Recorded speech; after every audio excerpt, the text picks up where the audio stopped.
سڵاو و ڕێز بۆ ئێوەی بینەران و گوێگرانی خۆشەویستی بەرنامەی ئێمە بینەران لە کاتێکدا کە جیهان لە تاقیکردنەوەیەکی قورس و ئاڵۆز دەژی ئێمە لێرەین بۆ ئەوەی ڕاستیەکان بخەینە بەردەمتان و دەنگی مرۆڤایەتی بگەێنین بەخێر بێن بۆ بەرنمەیەکە تیش دەخاتە سەر ڕووداوەکان و هیوایەک بۆ ئاشتی لە دڵدا دەپارێزێت لەگەڵمان بن.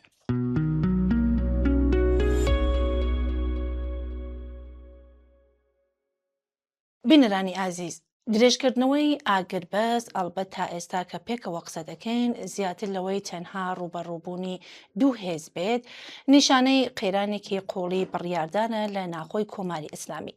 ئێمە کە نازانین لە پشت پەردە چی ڕوئەدات بەڵام راپۆرتەکان ئاماژە بەوە دەکەن کە دۆناڵد ترامپ هەرچەند جارێ قسەیەک ئەکات بەڵام ئەم جارەیان لەگەڵ درێژکردنەوەی ماوەیەکی کورتی ئاگربەز هەوڵدەدات کۆماری ئیسلامی ناچار بکات بڕیار بدات کە تا ئێستا نەیان توانیوە بڕیارێکی یەکلاکەرەوە بدەن. هەر ئەمە و زۆر راپۆرتی تر پێمان ئەڵێ دەنگۆی جیاواز لە بازنەی دەسەڵات دەنگوێکی بەهێزە. ئەلبەت نابێ زۆر سیر بێت چۆن لە مێژە لە نێو دەسەڵات لەسەر چوونیەتی ئەوەی خۆیان پێدەڵێن پاراستنی نظام جیاوازی هەیە.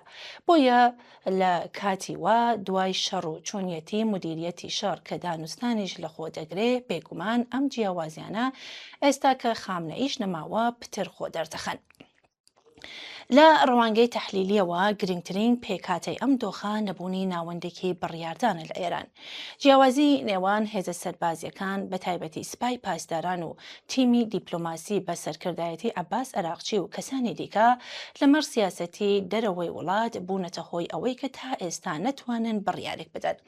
بۆیە حازر نەبوون بچنە ئیسلاماباد. ئەم جیاوازیە لەم دەورەیەدا کاتێک پتر دەردەکەوێت کە بڕیاری وەزارەتی دەرەوە لەبارەی کردنەوەی تەنگەی هۆرمۆز ڕوبەڕووی دژایەتی ئاشکرای دەستگاکانی سەربازی بووە ڕووداوێکە نەک تەنها پەیامی سستی بۆ دەرەوە گەیان بەڵکو و پێگەی دیپلۆماسی ئێرانیشی بردەژێر پرسیارەوە. لەم دۆخەدا مشتەبە دیاری نییە و لە تاریکیدایە وا دیارە پەیوەندی پێوە ناکرێ یان زۆر دژوارە جگە لەوەیش ئەوەی ڕاستی بێ ئەو جێگە و پێگەی باوکی نییە. ئەم بۆشایە بۆتە هۆی ئەوەی هیچێک لە لایەنەکان نەتوانن بڕیاری کۆتایی بدەن یا لانیکەم لەسەر بڕیارێک ساغ ببنەوە. بەڵام بەهۆی ئەمانەوە لە بیری نەکەین کە لەم دۆخەشدا جارێ باڵادەست هەر بە سپای پاسدارانە. دەرحاڵ پێشتر باسم کرد ئێمە وردەکاریەکانی نازانین بەڵام تا ئێرە ئەوەندەمان لێ ڕوونەکە لەسەر دانوستان و ڕێکۆتن لە نێو پاشماوەی دەسەڵات کێشە هەیە و کێشەکەش جددیە. لە دیدی ئەمریکایەکانەوە ئەم کێشەیە گەورەترین ئاستەنگە لە ڕێگای هەر جۆرە ڕێکۆتنێک. استراتێژی ئەمریکا ئێستا وا دیارە تێکەڵیەک لە زەخت و دەرفەتە. ترامپ لەلایەکەوە لەگەڵ گەماڕۆی دەریایی زەختی ئابووری بەرز کردوێتەوە و لەلایەکی دیکەوە لەگەڵ درێژکردنەوەی سنوورداری ئاگربەز پەنجەرێکی کراوەی هێشتوێتەوە بۆ دیپلۆماسی. ئەم سیاسەتە نیشان دەدات باڵی دیپلۆماسی ئێستا وایان ناو لێبنین لە ئەمریکا بەم قەناعەتە گەیشتووە کە ئامرازی سەربازی بە تەنهایی توانایی چارەسەرکردنی قەیرانی نییە و تەنانەت دەتوانێت تێچووی سیاسی ناخۆیی بەدواوە بێت. لەگەڵ ئەوەشدا ئەم سیاسەتە ڕیسکێکی جددی لە خۆ دەگرێت چۆن تا ئێستا وا دەردەکەوێت کە لە ئێراندا ناوەندێک کە بتوانێت بڕیاری کۆتایی بدات بەدی ناکرێت. مانای ئەوەیە کە ئەگەر ئەم لێکدوانەیە ڕاست بێت و دەسەڵات ئەوەندە پارچە پارچە بوو بێت ئەو کات تەنانەت باشترین دەرفەتە دیپلۆماسیەکانیش دەگەنە بنبەست. لەلایەکی دیکەوە حەزوی کەسێک وەک عەلی لاریجانی کە پێشتر ڕۆڵی ناوەندەکاری نێوان دەستگا جیاوازەکان لە ئەستۆی و بووگا بووەتە هۆی ئاڵۆزبوونی ئەم دۆخە. پاشماوەکانی ناو بازنەی دەسەڵاتیش بە سپای پاسدارانیشەوە ئەوەندە جێگە و پێگەی یەکلاکەرەوەیان نییە. بۆشایی لە نەبوونی ناوەندی بڕیار کارایی سیستمی بە توندی کەم کردوێتەوە. لە کۆتاییدا دەتوانرێت بڵین کە قەیرانی ئێستا زیاتر لەوەی بەرهەمی زەختی دەرەوە بێت ڕیشەی لە ناهەماهەنگی ناخۆیی دەسەڵات لە ئێراندایە. استراتێژی ئەمریکا کەڵکوەرگرتن لەم ناهەمانگەیە بەڵکو لە کورتماوەدا کاریگەری هەبێ بەڵام لە درێژماوەدا نەبوونی لانیکەمی گفتوگوی یەکگرتو لەلایەن کۆماری ئیسلامی دەتوانێت بەردەوامی هەر جۆرە ڕێکۆتنێک بخاتە مەترسیەوە. لەو وەزعەدا کە لەوانەیە گۆڕانی بەسەردا بێ داهاتوو نە بە بڕیاری واشنگتۆن بەڵکو بە توانین یان نەتوانینی سیستمی سیاسی ئێراندایەکە ئەم قەیرانە چارەسەرەکات. ئیدامە بە هەمان سیاسەتی تا ئێستا یان ئامادەبوون بۆ دانوستان یان پێکاتنی دۆخێکە نەشەڕ بێت و نەسڵح و ڕێکەوتن. ئێمە لەم بەرنامەوە پێشتر لەو بارەوە وەک ئەگەرێک قسەمان کردووە. لە هەر کام لەم ئەگەرانەدا کۆماری ئیسلامی لەگەڵ قەیرانی بە فراوانتر ڕوبەڕوو دەبێت.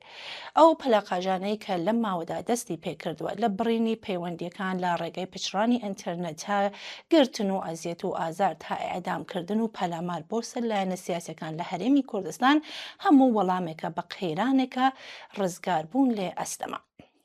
ڕۆژەکانی داهاتوو بەرچاوڕوونی زیاترمان دەبێت.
هێرش و پەلاماری کۆماری خوێنڕێژی ئیسلامی بۆ سەر بنکە و بارگا مەدەنیەکانی لایەنە سیاسەکان لە هەرێمی کوردستان هەروە ئیدامەی هەیە. ڕۆژی جومعەی ڕابردوو دوای پەلامار بۆ سەر سوورداش سەر لە نوێ کۆماری ئیسلامی پەلاماری کردە سەر کەمپە مەدەنیەکانی حزبی دموکراتی کوردستانی ئێران. بەم جۆرە جارێکی دیکە ماهیەتی جنایەتکارانی سیاسەتێکی دەرخستکە ساڵانێکە گیانی خەڵکی بێدفاع پەنابەرانی سیاسی و بنەماڵەی چالاکانی کۆل لە هەرێمی کوردستان دەکاتە ئامانج. کۆماری ئیسلامی ئێران بۆ چەندمین جار لە ئەم ماوەی دوو مانگی ڕابردوودا با بەکارهێنانی موشک و درۆن هێرشی کردووەتە سەر ئوردوگا مەدەنیەکانی ئەم حیزبانە لە هەرێمی کوردستان. لە ئەنجامی هێرشی ڕۆژی جومعەی ڕابردوو زۆر بەداخەوە 3 کەس لە ئەندامانی حزبی دموکرات گیانیان لەدەستدا و ئێمە وێڕای دەربڕینی داخ و پەژارێکی قۆڵ ئەم کردەوە تاوانکاریە بە توندی ئیدانە دەکەین. سەرخۆشی لە بنەماڵی گیانبەخ کردوان و هەروەها حزبی دموکراتی کوردستانی ئێران دەکەین و هیوای چاکبوونەوەی خێرا بۆ بریندارەکان دەخوازین. هێرشکردنە سەر کەمپە مەدەنیەکان شوێنی نیشتەجێبوونی بنەماڵەی پێشمەرگە و پەنابەرانی سیاسی نەکردەوەیەکی ئەمنی بەڵکو نمونەیەکی ڕوون و ئاشکرای تاوانی جەنگیە. ئەم کەمپانە نە بنکەی نظامی نهێنین و نە ئامانجی شەڕ. ئەم ئوردوگایانە بە فەرمی و لە چوارچێوەی ڕێکەوتن لەگەڵ حکوومەتی عێراق و حکوومەتی هەرێمی کوردستان دامەزراون و لە هەماهەنگی لەگەڵ ناوەندە پەیوەندیدارەکان لەوانە بەشی کاروباری پەنابەرانی نەتەوە یەکگرتووەکان شوێنی نیشتەجێبوونی بنەماڵەی چالاکانی سیاسی کوردستانی ئێران بوون. ئەم کەمپانە شوێنی ژیان و شوێنی منداڵان بە ساڵاچوان و بنەماڵەکانی تێدا دەژین. چالاکی سیاسی فەرهەنگی و مەدەنی لەم شوێنەدا ئەنجام دەدرێت و هەر ئەم ڕاستیە ماهیەتی مەدەنی بوونی ئەوان هێندە بەڕوونی دەردەخات کە بە هیچ بیانوێک ناتوانرێت نکۆڵی لێ بکرێت. لەوەها بارودۆخێکدا بە ئامانگرتنی ئەم شوێنانە بە موشک و درۆن هێرشی ڕاست و خۆیە بۆ سەر خەڵکی بێدفاع. هێرشکردنە سەر ماڵەکان، شوێنەکانی نیشتەجێبوون، ناوەندە مەدەنیەکان هیچ پاساوێکی سیاسی، نظامی یان ئەمنی هەڵناگرێت جگە لە دوژمنایەتی کوێری کۆماری ئیسلامی لەگەڵ بزوتنەوەی شۆڕشگەڕانی خەڵکی کوردستان. ئەم کردەوە جنایەتکارانەیە ئەم ڕاستیە بەڕوونی دەری دەخات کە ئامانجی کۆماری ئیسلامی تەنیا کاردانەوە بەرامبەر بە دۆخێکی شەڕی ناوچەی نییە، بەڵکو بەرەو پێشبردننی بەردەوامی سیاسەتێکەکە لەسەر بنەمای دژایەتی لەگەڵ بزوتنەوەی ڕەوای خەڵک دامەزراوەکە لە ڕێگەی ترس و تۆقاندنی بنەماڵەکان و پەنابەران بەڕێوە دەچێت. واتە تەنانەت کاتێک ئاستی گرژیە نێودەوڵەتیەکان بە شێوەیەکی ڕێژەیی کەم دەبێتەوە، ئامێری سەرکوتی ڕژیم هەروە لە ئاسمانی هەرێمی کوردستاندا درێژە بەکاری خۆی دەدات. کۆماری ئیسلامی بەم هێرشانە دەیەوێت ئەم پەیامە بدات کە نەیارەکانی تەنانەت لە تاراوگەشت لە ئوردوگا فەرمیەکاندا و لە ناو بنەماڵەکانیشاندا لە دەستدرێژی و تێرۆر پارێزراون نین. ئەمە هەمان ئەو لۆژیکی تێرۆریەکە دەبێت لە بەرابەریدا خۆڕاگری بکرێت. لەمڕۆوە بەرپرسایەتی دەوڵەتی عێراق، حکوومەتی هەرێمی کوردستان و ناوەندە نێودەوڵەتیەکان بەتایبەت نەتەوە یەکگرتوەکان لەم نێوانەدا زۆر قورسە. بێدەنگی، کەمتەرخەمی و تەنیا دەربڕینی نیگەرانی بەکردەوە ڕێگە بۆ دووبارە بوونەوەی ئەم تاوانە خۆش دەکات. ئەم هێرشانە دەبێت بێ دواکەوتن و ڕاشکاوانە شەرمەزار بکرن و میکانیزمی کردداری بۆ پاراستنی گیانی پەنابەرانی سیاسی و دانیشتوانی ئەم کەمپە دابین بکرێت. هێرش بۆ سەر کەمپە مەدەنیە بێدفاعەکان لە هەرێمی کوردستان هێرشە بۆ سەر مرۆڤایەتی و نمونەیەکی ئاشکرای تاوانی جەنگیە. ئەم تاوانە نە لەبیر دەکرێت و نەدەبێت بێوەڵام بمێنێتەوە. بەرگریکردن لە گیانی پەنابەران، بنەماڵەی چالاکانی سیاسی و خەڵکی بێدفاع ئەرکێکی بەپەلەی مرۆیی و سیاسیە.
چیرۆکی گیان لە دەستانی غەزاڵ مەولان لە سوورداش بە خێرایی لە تۆڕە کۆمەڵایەتیەکان و هەروە لە بیرروڕای گشتیدا دەنگیدایەوە.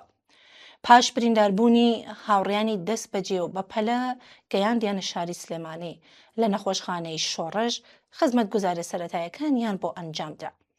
بەڵام بەهۆی نەبوونی پێداویستی و ئیمکاناتی چاودێری تایبەتی پزیشکی بۆ نەخۆشخانەکانی دیکەیان ڕەوانە کرد کە هەر کامیان بە هۆکارێک لە وەرگرتنی غەزاڵ خۆیان بوارد. بەهۆی دواکەوتن لە معالجە سەرنجام کاتێک گەیشتە نەخۆشخانەی فارۆق تازە درەنگ بوو و بەداخەوە گیانی باخ کرد. وەرنەگرتنی مرۆڤێکی بریندار لە بارودۆخێکی وەهادا نەک هەر پێشێلکردنی ئاشکرای ئەرک و پەیمانی مرۆڤانە و پیشەیی بەرپرسانی نەخۆشخانەیە، بەڵکو تەنانەت لەگەڵ بنەماکانی کۆنڤانسیۆنی ژنێڤ سەبارەت بە هەڵس و کەوت لەگەڵ برینداران لە دژایەتی تەواودایە.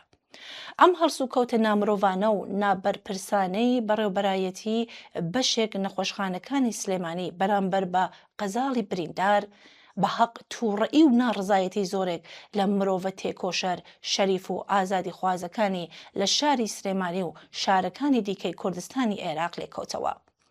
تەرمی بێگیانی قەزاڵ ڕۆژی هەینی 28 خاکەلێوە لە گۆڕستانی کوردانی شوانی کۆمەڵا لە شاری سلێمانی بە خاک سپێردرا و پەڵەیەکی ڕەشی دیکەی لە دۆسیەی پڕ لە تاوانی ڕژیمی کۆماری ئیسلامی تۆمار کرد. بێگومان ئەمە یەکەم جار نییە کە کۆماری ئیسلامی ئوردوگا و کەمپەکانی هێزەکانی ئۆپۆزیسیۆنی ڕژیم لە کوردستانی عێراق دەکاتە ئامانجی هێرشی سەربازی، بەڵام جگەل لە ڕسوایی و بێزاری و نەفرەتی گشتی هیچ شتێکی دیکە پێ نەبراوە. جەماوەری تێکۆشەری کوردستانی عێراق بە ناڕزایەتی یەکگرتوانەی خۆیان بەرامبەر بەم تاوانە دەتوانن کۆماری ئیسلامی بخەنە ژێر گوشارەوە و حکوومەتی هەرێمی کوردستانیش سەبارەت بە هەڵس و کەوتی و بەڕێوەبەرایەتی نەخۆشخانەکانی سلێمانی لەگەڵ قوربانیان و بریندارانی هێرشەکانی کۆماری ئیسلامی بەبەر پرسیار بزانن و وەڵامیان لێ بخوازن، چونکە هێرشە موشەکی و درۆنیەکانی کۆماری ئیسلامی ئاسایش و ئارامی ئەوانشی خستووەتە مەترسیەوە.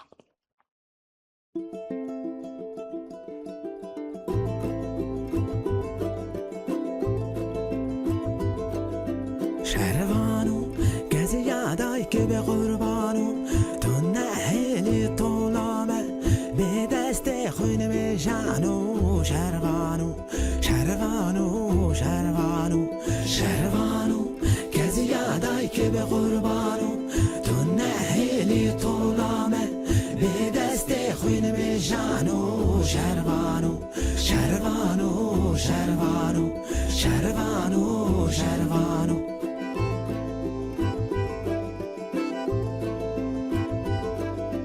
شەروان و چەلەنگ و ئەس گۆریتە دلکە یارێ باراتە تفەنگل سەر میلان و شەروان و شەروان و شەروان و شەروان و چەلەنگ و ئەس گۆریتە دلکە یارێ باراتە تفەنگل سەر میلان و شەروان و شەروان و شەروان و شەروان و شەروان و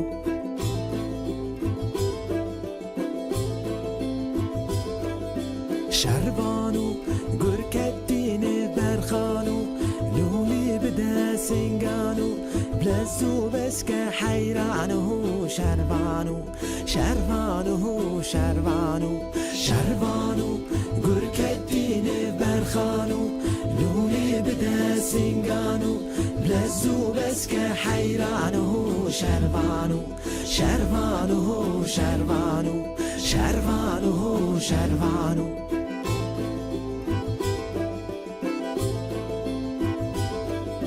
شەروان و دیاریا دۆستێ دەزان و کەسکە سۆڕان ئەزمان و یان چەکە دژمێنمان و شەروان و شەروان و شەروان و شەروان و دیاریا دۆستێ دەزان و کەسکە سۆڕان ئەزمان و یان چەکە دژمێنمان و شەروان و شەروان و شەروان و شەروان و شەروان و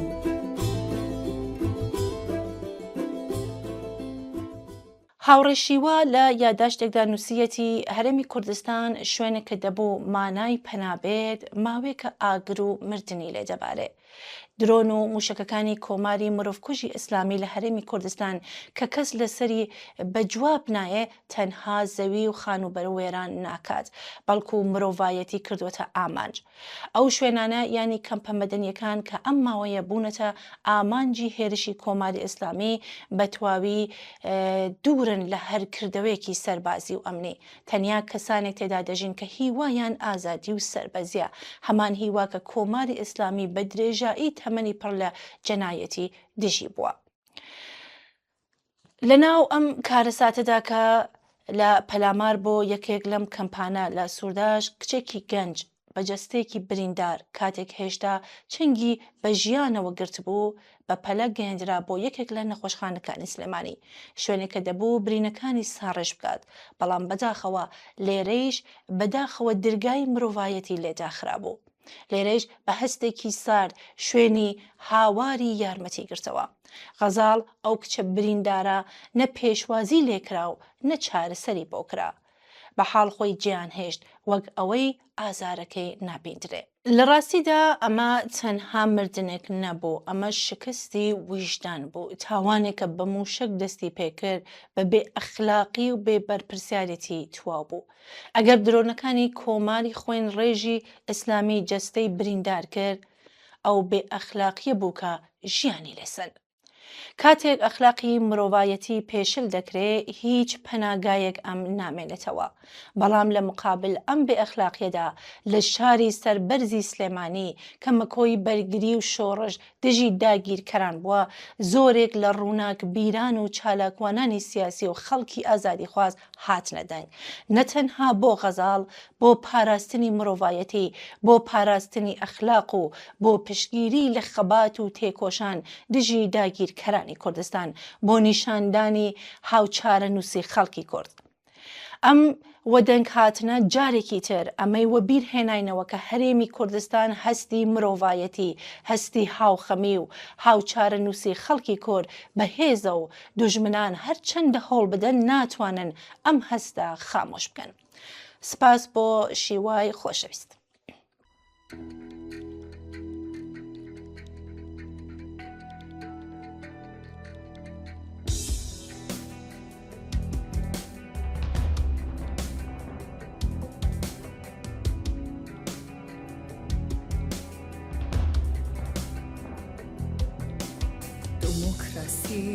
تۆ دەنگ مەکە دنیات بەدەنگ ڕەنگ کردووە لە ژێر کارخانێ چەکسازی لەوێ منداڵ خەوتووە.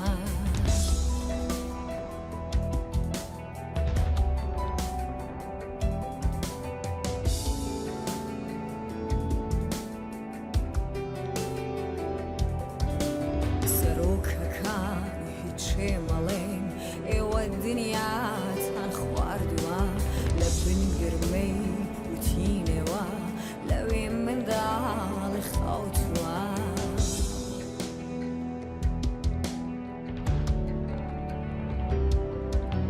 دیندارەکان دەنگی مەکان دینی باشتان فرۆشتووە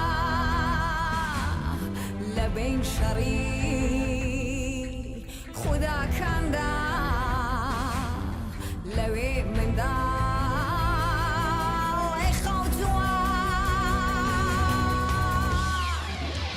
بریا پلانی ئەم دنیا منداڵی دای بڕشتایانە چەک نەبین لە هالیوود هیچ نەخشێکی تێنەبووایە خەجاڵەت ناکێشی دنیا ئەڵەی ئینسانیەت مردووە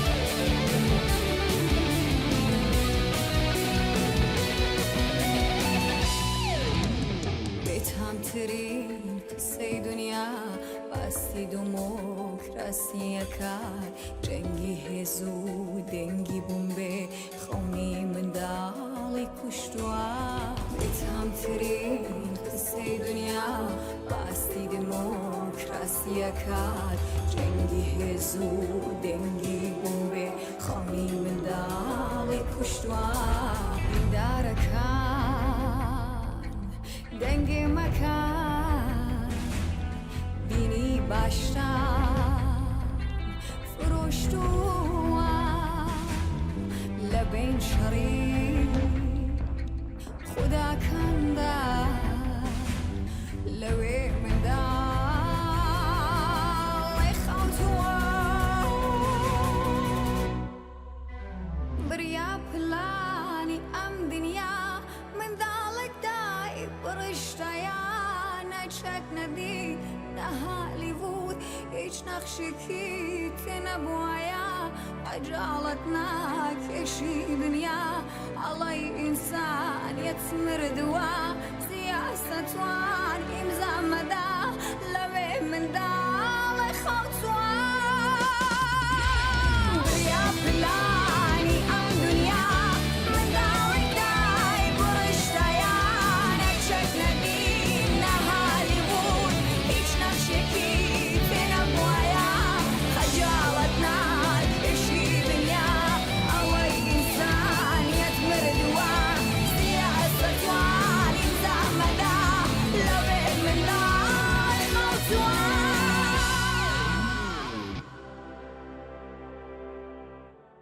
کاکێرش لە پەیامێکدا دەڵێ لە کاتێکدا کە لە دوای جەنگێکی 40 ڕۆژە ئێران، ئامریکا و ئیسرائیل ماوەی ئاگربەز تەجروبە دەکەن، هێرشە درۆنیەکانی کۆماری ئیسلامی بەرامبەر بنکە مەدەنیەکانی لایەنە سیاسیەکان لە هەرێمی کوردستانی عێراق بەردەوامن. کاکێرش دوای ئەم دێڕە لە درێژەدا نووسیەتی بەپێ راپۆرتەکان لە دەستپێکی ئەم هێرشانە زیاتر لە 700 هێرشی موشەکی و درۆنی لە هەرێمی کوردستانی عێراق تۆمار کراوە کە بنکەکان و کەمپەکانی پەنابەران لە ئامانجە سەرەکیەکانی بووە. لە ئەنجامی ئەم هێرشانەدا لانیکەم 18 کەس شەهید و 93 کەسیش بریندار بووە. لە بەشێکی تری ئەم نووسراوەدا هاتووە لە کاتی بزوتنەوەی ژن ژیان ئازادیەوە کە بەتایبەتی لە شارەکانی کوردستان ڕەگ و بنی هەبوو، حیزبەکانی کوردستانی ئێران بەردەوام ئامانجی هێرشی درۆن و موشکی کۆماری ئیسلامی بوون. ئەمە لە کاتێکدایەکە هێزە سیاسیەکان بەپێ سیاسەتی خۆیان و هەروەها ڕێکەوتنێکە لەگەڵ حکوومەتی هەرێمی کوردستان بوویانە هەڵسووران و چالاکی پێشمەرگانیان ڕاگرتووە. بەم حاڵەشەوە ئەم هێرشانە لە ماوەی ساڵانی ڕابردوو نەتەنها نەوەستاون بەڵکو بگرە تونتریش بوونەتەوە. لە جەنگی تازەی نێوان ئێران و ئامریکا و ئیسرائیلدا لە هەمان ڕۆژانی یەکەمەوە کۆماری ئیسلامی تەرکیزی خۆی داناوە لەسەر پەرەدان بە فەزایەکی ترساندن و تۆقاندن لە هەموو ئێران بەتایبەتی تر لە کوردستان. هێرشکردنە سەر لایەنە سیاسیەکان و کەمپە مەدەنیەکانی ئەوان لە ئیدامەی ئەم سیاسەتە مانا پەیدا دەکات. کۆماری ئیسلامی بەم جۆرە بەنیازە ئەم پەیامە بە خەڵکی ئێران و کوردستان بگەێنێکە لە ئاکامی هەر ڕێککەوتنێک لەگەڵ ئامریکا شەڕی خۆی دژ بە خەڵک و دژ بە داواکاریەکانی ئەوان ئیدامادات. لەم هێرش و پەلامارانە لە کاتێکدایەکە حەزبەکانی کوردستانی ئێران خۆیان بە بەشێک بە جەنگی نێوان کۆماری ئیسلامی و ئامریکا و ئیسرائیل نابینن. خەبات و تێکۆشانی ئەم حزبانە دژ بە کۆماری ئیسلامی مێژوویەکی درێژ و سروشتێکی جیاوازی هەیە و با داواکاری کۆمەڵایەتی و سیاسی لە ناخۆی ئێران بە تایبەتی لە کوردستاندا گرێدراوە. هەمان ئەم پەیوەندە قوڵەیە لەگەڵ کۆمەڵگای کوردستان کە کۆماری ئیسلامی لە بەرامبەر ئەم حیزبانەدا هەستیار و نیگەرانی کردووە و هێرشە بەردەوامەکانی بۆتە ئامرازێک بۆ کەسکردنی ئەم پەیوەندیە، زەختهێنان و دروستکردنی ترس و تۆقاندن لە ناخۆ. لایەنە سیاسیەکان لە هەمان ڕۆژانی یەکەمەوە لە بارەی ئەم جەنگە و لایەنەکانیەوە بە ئاشکرایی ڕایانگەاندووە کە ئەوان بەشێک لەم جەنگە نەبوون و نین. خەبات و تێکۆشانی خەڵکی کوردستان دژ بە دەسەڵاتی ڕژیمی کۆماری ئیسلامی لە هەمان ڕۆژانی دەستپێکی ئەم ڕژیمەوە دەستی پێکردووە و جۆرێ تێکۆشانی ئەم حیزبانە لەگەڵ سروشتی ئەم جەنگە جیاوازیەکی بنەڕەتی هەیە. لە ڕاستیدا حیزبەکانی کوردستان هەرکام نوێنەری بەشێکی کۆمەڵگای کوردستانی ئێران و نوێنەرایەتی داواکاری خەڵکی کوردستان دەکەن و پەیوەندێکی قوڵیان لەگەڵ خەڵکی خۆیان هەیە. بەڕاستی هێرش و پەلاماری کوێری کۆماری ئیسلامی لێرەوە سەرچاوە دەگرێت. لە ڕاستیدا کۆماری ئیسلامی لەگەڵ ئەم هێرشانەدا دەیەوەی ترسون نیگەرانی لە نێو خەڵکی کوردستاندا دابمەرزێنێت کە ئەلبەت هەمیشە ئەنجامی پێچەوانەی داوە و خەڵکی کوردستان و حیزبەکانی یەکگرتووتر کردووە.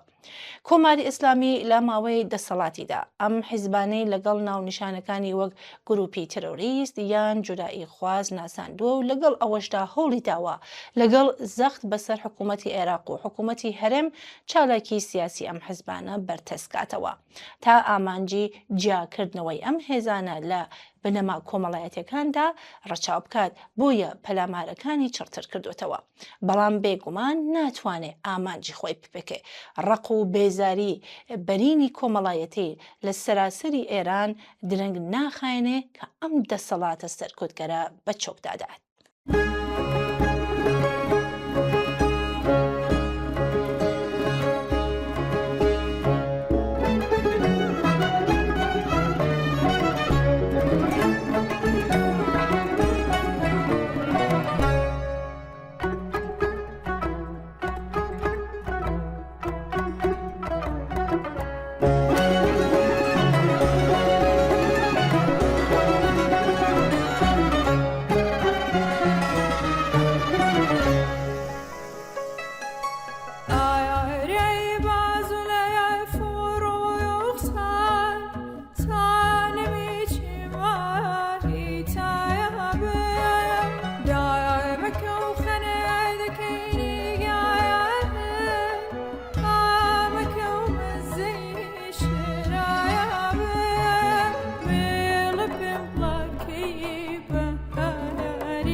کاکوونەر لە نووسراوێکدا دەڵێ لە کاتێکدا کە ئاگربەز دەبوو سەقامگیری و ئەمنیەت بەدوایەوە بێ و موژدەی کەمبوونەوەی ئازاری مرۆڤ لە شەڕ بدات، بەڵام بیری تاریک و دەستی خوێناوی کۆماری ئیسلامی مانای ئەم واتانەی لە جوغرافیای ئالۆزی ڕۆژهەڵاتی ناوەڕاست بردوۆتە ژێر پرسیارەوە. ئەوەی لەم 1-2 هەفتەی دواییدا لە هەرێمی کوردستان ڕوویاندا و پەلاماری بۆ سەر کەمپی نیشتەجێبوونی بنەماڵەی لایەنە سیاسەکان نەڕووداوێکی کاتی بەڵکو زنجیرەیەک لە درێژەی سیاسەتی سەرکۆتگەرانەی کۆماری ئیسلامی ئەوێنێکی ئاشکرایە لە بەردەوامبوونی قێرانێکی مێژوویی لە کە ساڵانێکە بێوەقفە بەردەوامە. ئەم دژایەتی ئاشکرایە تەنها مەسئلەیەکی سەربازین یا ئەمنیەتی نییە، بەڵکو دەرخەری ئەو نیگایەیەکە لەبارەی مەسئلەی کورد لە ئێران و ناوچەکەوە دەردەکەوێت. خەڵکی کورد کە ساڵانێکە بۆ سەرەتایی ترین مافە ئینسانەکانی خۆیان تێدەکۆشن، جارێکی دیکە خۆیان لە ناوەڕاستی هاوسەنگێکدا دەبینەوە کە دەنگیان نابیسرێ و ئازارەکانیان بەسەر کۆد وەڵام دەدرێتەوە. بەڵام شاید ئەوەی لە خودی ئەم هێرشانش دەردناکترە ئەو بێدەنگەیە کە دۆری ئەم ڕووداوانە بەدی دەکرێت. بێدەنگێک کە لەلایەن هەندێک جەریان و هێزی سیاسی لە ناوخۆ دەرەوەی ئێرانەوە و بە ئاشکرایی دیارە.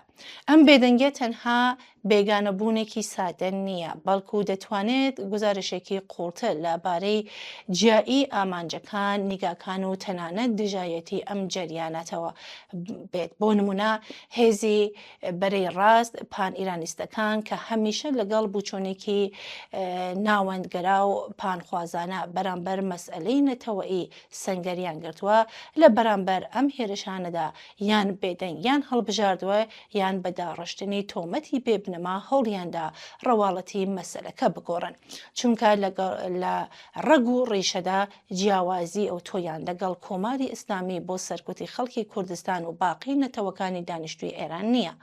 ئەو ڕۆتە نەتەوەیی و کولتوری جیا لە ئێران نەوەک دەرفەت بەڵکو وەک مەترسی دادەنێت، چۆن دەتوانرێت لە دموکراسی و دادپەروەری قسە بکرێت. بەڵام لە بەرامبەردا پێدادی ئاشکرادا کە کۆماری ئیسلامی بەڕێوەی ئەبات ئەبێ بێدەنگی هەڵبژێردرێت. ئەم بێدەنگیە بە تایبەتی ئەو کاتە نیگەرانترە کە بەشێک لە جەریانانێک لە ئێران کە خۆیان دموکراسی خواز و عەداڵەت خواز دەناسێنن و بەرامبەر مەسئلەی دیکەی ناوچەکە هەڵوێست دەگرن کە کارێکی بەهادار و مرۆیە. بەڵام ئەم هەڵوێستکردنە کاتێک مانای ڕاستەقینە پەیدا دەکات کە نزیکترین و بەرچاوترین نمونونەکانی ئازاری هاوڵاتیانیش لەخۆ بگرێت. ناتوانرێت لە دادپەروەری جیهانی قسە بکرێت، بەڵام لە بەرامبەردا بێدادی لە ناو سنووری خۆدا بێکانە بێ. ئەزموونی چواردەیەی ڕابردوو نیشانی داوەکە مەسئلەی کورد لە ئێران نە لەگەڵ ئینکارکردن و نە لەگەڵ سەرکوتکردن چارەسەر نابێت. ئەم مەسئلەیە ڕیشەی لە داواکاری ڕاستەقینە و مێژوویی گەلێکدایەکە داوای ناسینی ناسنامە و مافەڕەواکانی خۆیان دەکەن. گوێخستنی ئەم داواکاریانە تەنها بە قوڵکردنەوەی ئاڵۆزیەکان و بەردەوامی سیاسەتی سەرکوت خزمەت دەکات. لە کۆتاییدا پرسیاری سەرەکی ئەمەیە: ئایا دەتوانرێت داهاتوویەکی هاوبەش لەسەر ژیانی ئاشتیانە تەسەوەر بکرێت لە کاتێکدا لە ئێستا ئازار و جەفای بەشێک لە کۆمەلگا پێشگوێ دەخرێت؟ وەڵامی ئەم پرسیارە نە لە دروشمەکاندا بەڵکو لە کردار و بەرپرسایەتەکانی ئەمڕۆماندا شاراوەتەوە.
هاوڕێ ئاسۆ لە نووسراوێکدا دەڵێ هێرش و پەلاماری کۆماری ئیسلامی بۆ سەر هەرێمی کوردستان و شوێنی نیشتەجێبوونی بنەماڵەی هێزە سیاسیەکانی ڕۆژهەڵات یەک ڕاستی ڕوونی دەردەخات کە دەبێ باس بکرێ. جارێ لە پێشدا ئەوە بێژم کە هەر کەس و لایەنێک باسی ئەخلاق و دابوونەریت و نیەتی پاک بکات نابێت کۆماری ئیسلامی باس بکات. 47 ساڵ سەرکوت و جنایەت لە ئێران و کوردستان بەڵگەیەکی حاشا هەڵنەگرە لەم ڕاستیە. جیا لەمە لە کاتی ئاگربەست و وستانی جەنگ و دەستپێکردنی گفتوگو لە نێوان کۆماری ئیسلامی و ئامریکا و دوجار ئیسرائیل، کۆماری ئیسلامی درۆنباران و موشکبارانی هەرێمی کوردستان ئیدامە ئەدات. بۆ ئایا هەرێمی کوردستان مەترسیە؟ دەزانین وان نییە. تەنانەت بە بڕوای من هێزە سیاسەکانی ڕۆژهەڵاتی کوردستانیش لە ئێستادا مەترسی نظامی و ئەمنی بۆ سەر کۆماری ئیسلامی نین. بۆ کوێرانە پەلامار دەکات؟ بە بڕوای من کۆماری ئیسلامی لە دوای ڕۆژی خۆی نیگەرانە. دەزانێت ئەگەر شەڕ دەست پێ نەکاتەوە ملکەجی داواکاریەکانی ئامریکا بێ و بە ڕێککەوتن بگەن، زۆر ناخانێت کە خەڵکی ئێران بەرۆکی بەر نادەن و داوای نان و کار و ئازادی سەراسەری ئێران دەتەنێتەوە. کۆماری ئیسلامی چه پێش شەڕ و بە تایبەتی دوای شەڕیش توانای وەڵامدانەوەی بەم داواکارانە نەبووە و نییە. دەبێت چی بکات؟ دیارە وەک هەردەسەڵاتێکی سەرەوڕۆ و خۆسەپێنەر بۆ مانەوە لە دەسەڵات دەبێ خەڵک لە داواکاریەکان یان بکشێنەوە و ملکەجی سیاسەتی مانەوەی دەسەڵاتی بکات.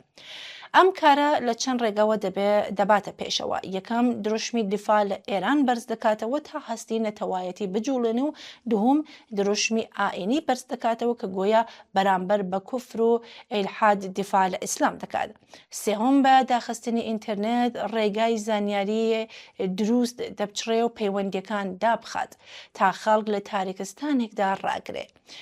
بڕینی ئینتەرنێت کە خەریکە لە 2 مانگ نزیک دەبێتەوە ئاکامی ئەم سیاسەتەیە. بەڵام ئەمانە کافی نییە.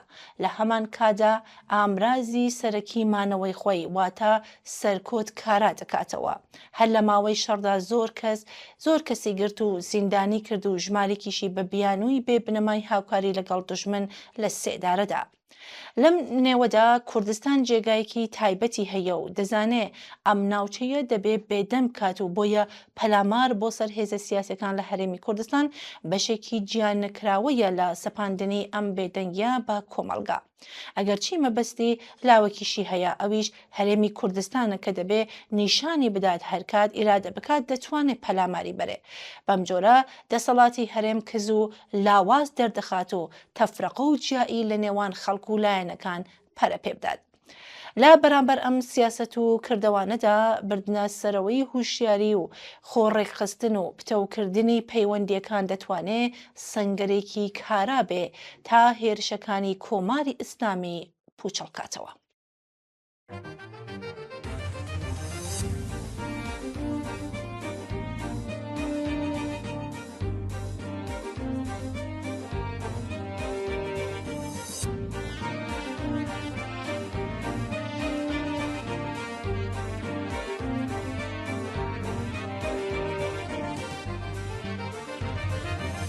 مسار olay Kurdistana Masat çiray geçtirana Masar olay Kurdistana Masat çiray geçtirana Avenejin hanay şoreş Mahsacin ay gezcihana Mahsacin ay gezcihana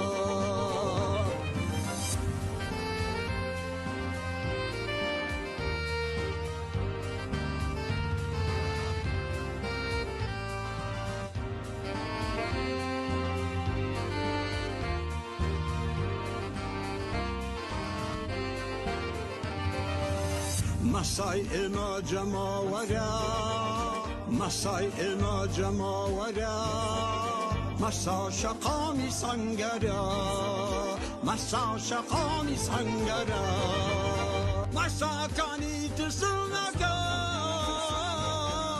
دای دشمن بوداروا مەساکانی ترسڵ نەکەن دەیدەی دوژمن بۆ دارەوە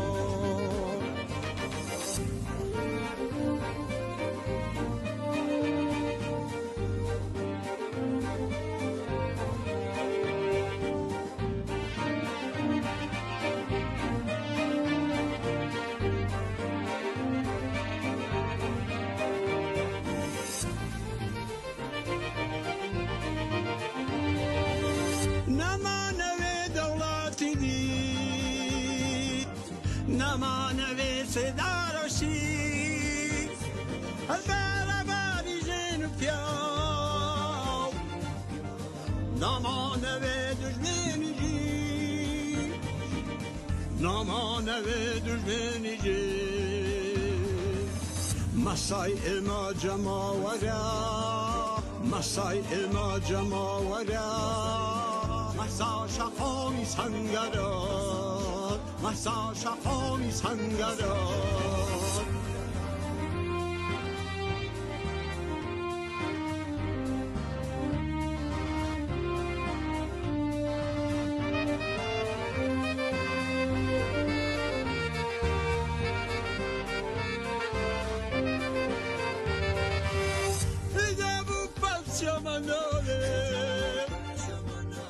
جینی کویلتی مناوه برو خینت بیچسینار نمالاو خشمناوه نمالاو خشمناوه مسار اولی کردستانا مسا چرای گشتیرانا مسار اولی کردستانا مەسا چێرای گشتێرانە ئەوێنەژین هەنەی شۆرش مەساژینای گزی هەنە مەساژینای گزی هەنە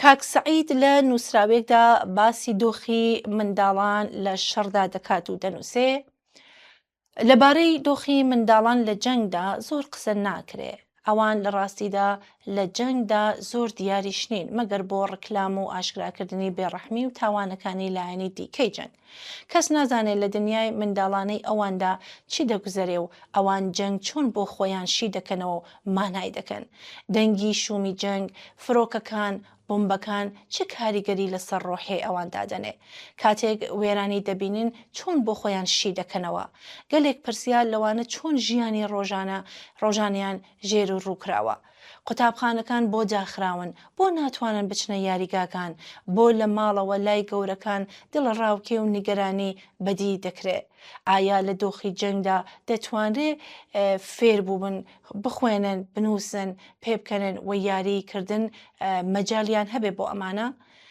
جەنگ ڕووکارێکی بەرچاو ئاشکرای هەیە بەڵام سەد ڕووکاری شاراوەیشی هەیە زۆر کەس قسە لە زیانەکانی شاهێدانی بێدەنگی جەنگ ناکات نازانین بۆ چاودێری جەستەیی و ڕۆحی منداڵان چ کارێک دەکرێت خێزانەکان چه ئامراز و زانیاریەکیان هەیە بۆ چاودێری منداڵەکانیان مامۆستاکان چۆن جەنگ بۆ خوێندکاران ڕوون دەکەنەوە ڕاگەیاندن چۆن جەنگ بۆ بە منداڵان نیشان دەدەن دایک و باوکەکان و کەسانی دیکە ئایا لەگەڵ منداڵان لەبارەی جەنگدا قسە دەکەن چۆن جەنگ بۆیان ڕوون دەکەنەوە و چه وەڵامێکیان هەیە بۆ پرسیارە بێژمارە گوترا و نەگوتراوەکانیان وێرانی یان داخستنی قوتابخانەکان بوونی ئامراز و هێزی سەربازی لە هەندێک قوتابخانەدا چۆن ڕوون کراوەتەوە ئایا لێیان داوا کراوە لەبارەی ڕوانینی خۆیان ترسەکانیان خەیاڵ و تەشویشەکانی خۆیان قسە بکەن یان نەقاشی بکێشن بەڵام بابەتی گرنگتر ئەوەیە کە هەمان حکوومەتی کە بۆ منداڵانی میناب ماتەم دەگێڕێ چەک دەداتە دەستی منداڵانی ژێر 18 ساڵ تا لە چالاکیەکانی بەسیج و گەڕانی ناو شەقام و گەڕەکدا بەشداری بکەن ئایا ئەوەی ئێستا دەیبینین گەڕانەوەیە بۆ سیاسەتی فاجعە بارەکانی ساڵی 1360 لەو ساڵانەدا شاهدی بردننی منداڵانی 14 و 15 ساڵ بۆ جەنگ لەگەڵ عێراق بووین. هەر گروپێک لە منداڵانە یا لاوان کە دەچوونە بەرەی شەڕ نیوەیان نەدەگەڕانەوە بۆ پۆلی دەرس. دواتر بەسیج بوو بە دەستگایەکی فەرمی لە قوتابخانەکاندا. پەروەردەی سەربازی بە پێچەوانەی پەیماننامەی نێودەوڵەتی مافی منداڵان ڕێگەی خۆی کردەوە بۆ پرۆگرامی دەرسی.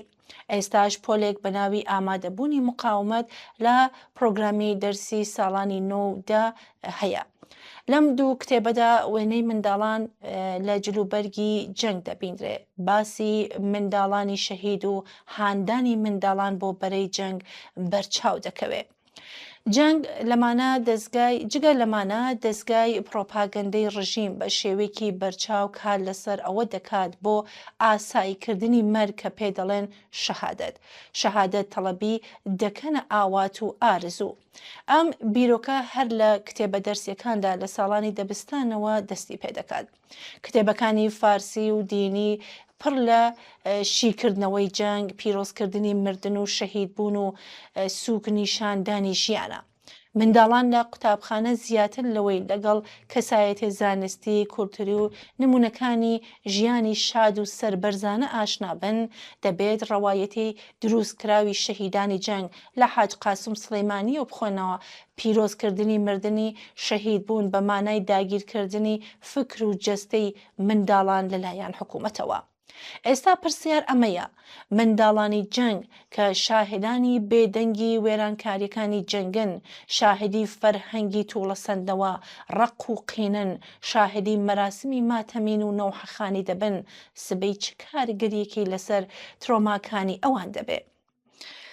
لە زیانە ڕۆحی ئاشکرا و شاراوەکان چ داهاتوێک بۆ ئەم منداڵانە چاوەڕێ دەکرێت؟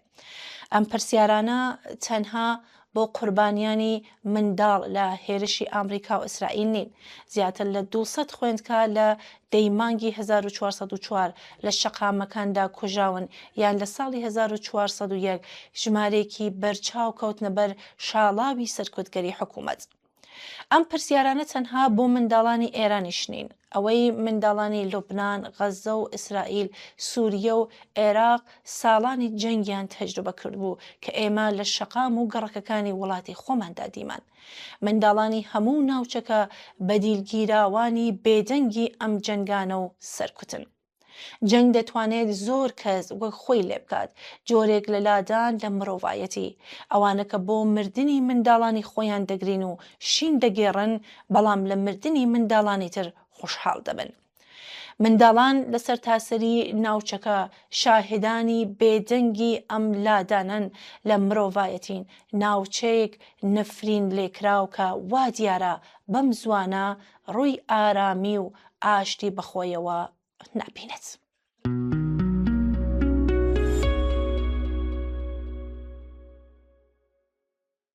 بەڵێ ئازیزان، سپاس بۆ ئەوەی کە لەم کاتە هەستیارەدا لەگەڵمان مانەتەوە. لە جیهانێکدا کە دەنگی جەنگ بەرزە، هیوای ئێمە هەمیشە بۆ ئارامی و ژیانە. هیوادارین ڕۆژێک بێت کە وشەی جەنگ جێگەی خۆی بدات بە ئاشتی و هاوبەشی. تا ئەو کات ئاگاداری یەکتر بن و هیوای باشتر بپارێزن. ماڵەوە.